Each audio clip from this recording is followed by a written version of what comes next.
أعوذ بالله من الشيطان الرجيم.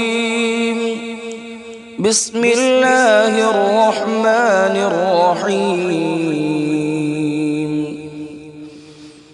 أقم الصلاة لدلوك الشمس إلى غسق الليل وقرآن الفجر إن قرآن الفجر كان مشهودا ومن الليل فتهجد به نافلة لك عسى أن يبعثك ربك مقاما محمودا وقل رب أدخلني مدخل صدق وأخرجني مخرج صدق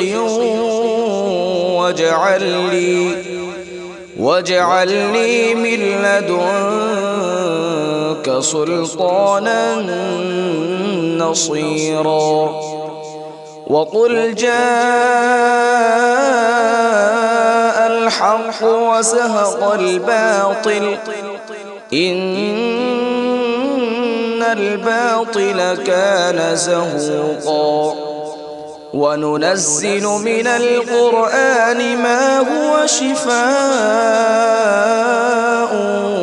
ورحمة للمؤمنين ولا يزيد الظالمين إلا خسارا وإذا أنعمنا على الإنسان أعرض ونأى بجانبه وإذا مسه الشر كان يئوسا قل كل يعمل على شاكلته فربكم أعلم بمن هو أهدى سبيلا صدق الله العظيم.